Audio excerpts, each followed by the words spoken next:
Okay, we have another ellipse here, and they're giving us the center. So automatically we can write x plus 5 quantity squared plus y plus 1 quantity squared, each of these over something, equals 1. Now we need to kind of work on the denominators, but our equation is halfway finished. Let's draw a picture because that often helps in this type of situation. And I need to draw in -5, -1. -5, -1. Right about there is my center. Has a minor axis of length 10 and a vertex at -5, 7. Let's start with the vertex at -5, 7.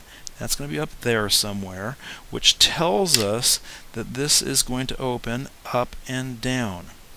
And since from -1 to a height of 7, there is 8 units right there. That tells me that y squared is going to be over 64, so that I can have that 8 movement up and down from the center.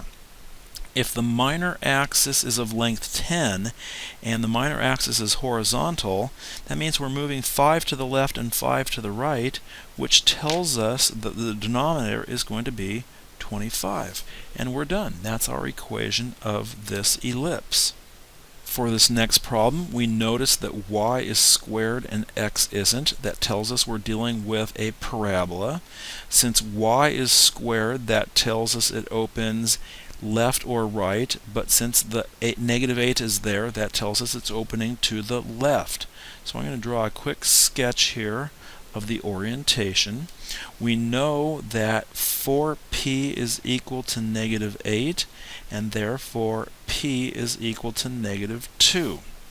And we also can tell from looking at this that the center is going to be at -1, +2. Make sure you go to the x parentheses first, because the y's are listed first when we have this written out. So -1, 2 is our center. Center, that should be called a vertex. And we're moving 2 units to the left to get to our focus, and 2 units to the right to find a point through which the directrix is drawn. The equation of this directrix is going to be x equals, because it's a vertical line, x equals 1.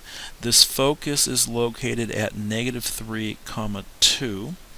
Since we have 8 in the 4p position, we can take the absolute value of that. The lattice rectum is going to be 8 units long, and that means through the focus I can go up 4 and down 4 to get the endpoints of the lattice rectum, and through these points I can now draw this parabola.